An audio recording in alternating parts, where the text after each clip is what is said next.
Awanish Gupta ji Australia से। महाराज जी आपके चरणों में कोटि कोटि प्रणाम। प्रभु जी मैं ऑस्ट्रेलिया से आपके दर्शनार्थी अपनी धर्मपत्नी के साथ आया हूँ। महाराज जी लाडली जी की अथाह कृपा से मैंने इस जन्म में अच्छे कर्म करने का ही प्रयत्न किया है, जानबूझकर पाप नहीं किया। महाराज जी जब से आपके प्रवचनों द्वारा आपसे जुड़े हैं तो पता लगा कि कर्म चाहे बुरे हों या अच्छे हों मनुष्य को भोगना ही पड़ता है।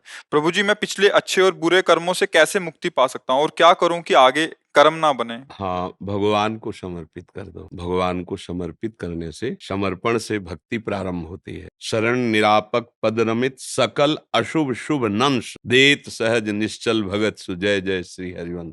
जब हम अपने शुभ और अशुभ जो जन्म जन्मांतरों के हुए हैं हम भोगने चले तो करोड़ों बार जन्म हो तो भी हम नहीं भोग कर निपटा पाएंगे। तो हम क्या करें, अपने सहित संपूर्ण कर्मों को, ये तो सर्वाणि कर्माणि मयि सन्न्यस्य मत्पराः अनन्ये नैव योगेन माम ध्यायन्त उपासते तेषाम अहम समुद्धरता मृत्यु संसार सागरात। भगवान वचन देते हैं। क्या होता है कि अहम की धरा में अगर शुभ कर्म होते हैं तो हम जान भी नहीं पाते पर अशुभ कर्म होते हैं। अगर कह दिया जाए कि अशुभ कर्म बिल्कुल नहीं होते, ऐसा असंभव, क्योंकि शरीर का निर्माण शुभ अशुभ कर्म मिश्रित हुआ है। वाणी से हो जाएंगे, आपकी चेष्टाएं हो जाएंगी, आप जान नहीं पाओगे। जब शुभ कर्म हो रहे हैं तो अशुभ कर्म भी हो रहे हैं, भले कम मात्रा में हो रहे हो। शुभ कर्म है सोने की जंजीर, अशुभ कर्म है लोहे की जंजीर, बांधते तो दोनों है।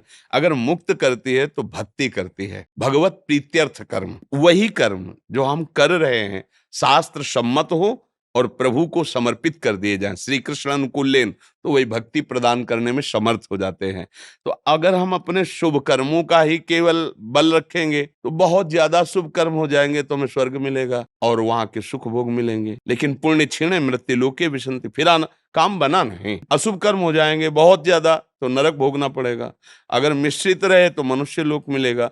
काम बनेगा तब जब शुभ अशुभ कर्म विध्वंस हो जाएं, तब दोनों बंधन कट जाएं। वो सामर्थ्य केवल भगवान की भक्ति में है, विशुद्ध तत्वबोध में है।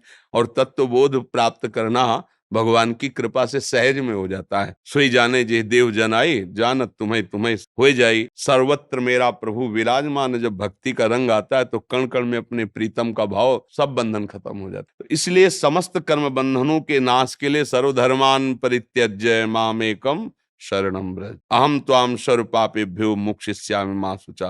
किसी भगवत प्रेमी महात्मा का आश्रय लेकर उनके दिए हुए नाम मंत्र के रटन से, उनके बताए हुए उपदेश के अनुसार चलने से हमारे हृदय में भक्ति का जागरण हो जाता है।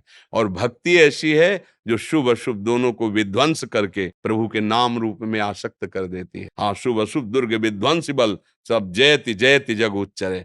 हर से हरिनाम जपत जय, प्रभु का नाम जपते हुए संपूर्ण विषम संसार से वो जीत जाता है। जीति विषम संसार कीर्ति जग बिस्तरे, बिस्तरे सब जग विमल कीरति, साधु संगति ना टरे, बास वृंदा विपिन पावे।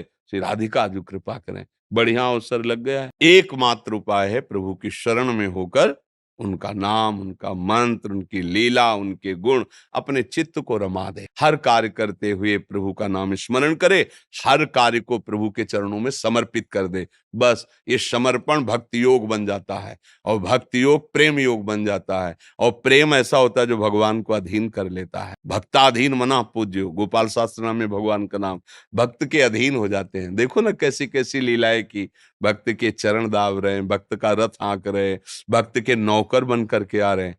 त्रिलोचन जी के अंतर्यामी नौकर बन, क्या क्या लीला है। ये भक्ताधीन, भक्त के अधीन हो गए। क्यों? भगवान के और भक्त के दोनों के हृदय को जो बरबस मिला दे उसका नाम है प्रेम। भक्त के हृदय में प्रेम प्रकट हुआ, भगवान अधीन हो गए। और भक्त के हृदय का जो प्रेम है वो भगवान ही भले हुए, दूसरा नहीं हुआ। तो भक्त और भगवान दोनों को जो एक कर दे उसका नाम प्रेम है। दोनों को एक, भगवान अपनी भगवत्ता को भूल गए, किसके कारण? प्रेम के कारण। और भक्त अपने जीवत्व को भूल गया, किसके कारण?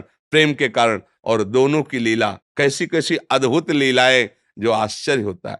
जय विजय आदि कितने महान महान पार्षद हैं, वो भगवान कह देते कि माधवदास बाबा को इस समय सोच की समस्या, जाओ लंगोटी धो, लेकिन नहीं, स्वयं सरकार धोए, स्वयं प्रभु धोए। ये है प्रेम की अधीनता।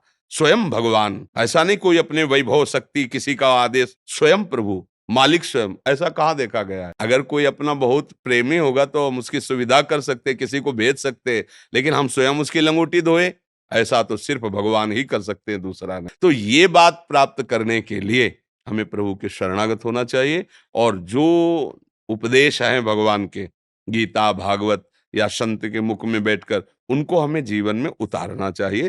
तभी शुभ अशुभ दोनों कर्मों से हमारी मुक्ति हो जाएगी और भगवान की भक्ति से प्रेम हो जाएगा। प्रेम ही चरम लक्ष्य है। अगर प्रेम नहीं तो जोग कुयोग, ज्ञान अज्ञानो, जहां नहीं राम प्रेम प्रधानो। यदि सबका प्रधान तत्व प्रेम प्रकट नहीं हुआ तो उसका कोई खास फल नहीं है। लोक लोकांतर में घूमते रहो, एक अच्छा स्वप्न हो गया, जागे तो फिर भूतल में वैसे ही पड़े हो।